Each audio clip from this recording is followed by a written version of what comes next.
अस्सलामुअलैकुम दोस्तों, मैं हूं सैयद अली और आप देख रहे हैं सब कुछ सीखो यूट्यूब चैनल। दोस्तों, आज की इस वीडियो में हम बात करने वाले हैं हिजड़े के बारे में कि हिजड़ा क्यों पैदा होता है, इस्लाम हिजड़े के बारे में क्या कहता है और हिजड़ा मर्द है या औरत, आदमी की वो कौन सी गलती है जिसकी वजह से औलाद हिजड़ा पैदा होती है। तो वीडियो शुरू करने से पहले अगर आप हमारे यूट्यूब चैनल पर नए आए हैं तो चैनल को सब्सक्राइब करके बेल आइकन ज़रूर दबा दें। तो चलिए वीडियो शुरू करते हैं। दोस्तों, कुरान में अल्लाह पाक फरमाता है कि आसमान और ज़मीन की बादशाहत अल्लाह ही के लिए है।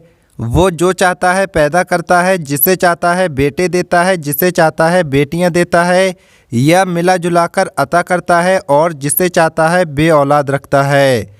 वो तो जानने वाला और कुदरत वाला है। दोस्तों, हमारा ये ईमान है कि अल्लाह पाक की ज़ात गफूर और रहीम है। अल्लाह जो चाहता है करता है, वो किसी पर कभी जुल्म नहीं करता। और दोस्तों, ये हमारे ही आमाल होते हैं, ये हमारे ही काम होते हैं जो हमारे लिए परेशानियों का सबब बनते हैं। प्यारे दोस्तों, मर्द औरत के अलावा एक तीसरी जिन्स मुखन्नस है जिनके बारे में हम बात करेंगे।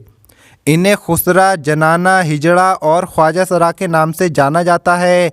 आपने अक्सर अपनी ज़िंदगी में इन्हें शादी ब्याह, जगह जगह मेले ठेलों पर नाचते हुए देखा होगा और बाज़ जगह ये ट्रैफिक सिग्नल्स वगैरह पर भीख मांगते हुए भी नज़र आते हैं। सिवाय ख्वाजा सरा के इनको दिए गए तमाम नामों में ज़्यादती नज़र आती है।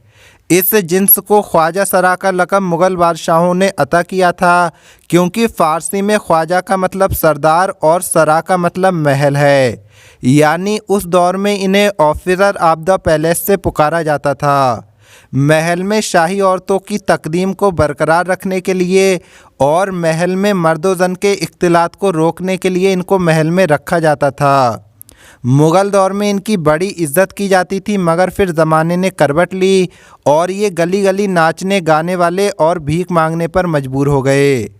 अब ये सवाल उठता है कि आखिर हिजड़े पैदा क्यों होते हैं, इंसान की वो कौन सी गलती है जिसकी वजह से लड़के या लड़की की जगह हिजड़ा पैदा होता है। दोस्तों, जहाँ तक बायोलॉजिकल फॉर्मेशन का ताल्लुक है तो औरत XX और मर्द XY क्रोमोसोम्स पैदा करते हैं।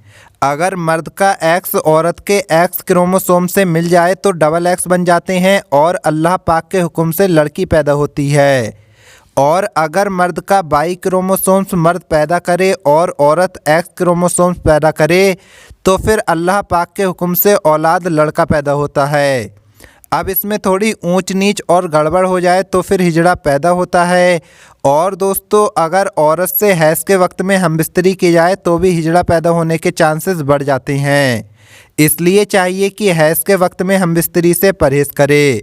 लेकिन दोस्तों, यहाँ पर ये बात जानना बहुत ज़्यादा ज़रूरी है कि हिजड़ा ना तो कोई अलग मखलूक है और ना ही कोई अलग कौम है, वो इंसान ही है। खल्की औसाफ के एतबार से इनमें से बाज़ कामिल मर्दाना औसाफ से महरूम होते हैं और कुछ में ज़नाना औसाफ नहीं होते हैं। ये इनकी तख्लीक का वो नुक्स है जो अल्लाह ने इनमें इसी तरह रखा है। जैसे कि बाज़ इंसानों में हम देखते हैं कि वो उनमें पैदाइशी कमी होती है, किसी के हाथ में कमी होती है तो किसी के पैरों में कमी होती है। ऐसे लोगों का दुनिया में सब्र का इम्तिहान है और उसे देखकर हमें अल्लाह पाक का शुक्र अदा करना चाहिए।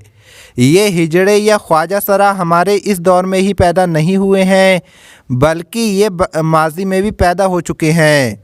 बाज़ रिवायतों में नबी करीम हुजूर सल्लल्लाहु ताला अलैहि वसल्लम के दौर में भी ऐसे बाज़ नाकिस मर्द और औरतों के वजूद का भी तस्करा मिलता है। हज़रत अली, जिनके इल्म व हिकमत का कोई सानी नहीं था, तो एक मर्तबा आपसे पूछा गया, या अली, हिजड़े की विरासत का क्या मसला है? तो आपने फ़ौरन जवाब दिया कि हिजड़े की विरासत का तयन उसकी मुशाबिहत की बिना पर किया जाएगा। अगर वो मर्द के मुशाबे है तो मर्द का हिस्सा पाएगा और अगर उसकी जिसामत औरत के मुशाबे है तो औरत का हिस्सा पाएगा। इससे एक चीज़ तो ये मालूम हो गई कि इस्लाम में वालिदैन की विरासत में हिजड़े का भी हिस्सा है और कितना है ये भी पता चल गया। लेकिन अफसोस तो ये है कि हमारे मुआशरे में इन बेचारों को कुछ नहीं मिलता। ये इनके साथ सरासर नाइंसाफ़ी है। अफसोस की बात तो ये है कि हमारे मुआशरे में इन बेचारों को इज़्ज़त क्यों नहीं मिलती, इनको इस निगाह से क्यों नहीं देखा जाता जिस तरह मर्द या औरत को देखा जाता है, और ये हमारी सोसाइटी में इनको बिलखुसूस दूसरे दर्जे का इंसान समझा जाता है। अल्लाह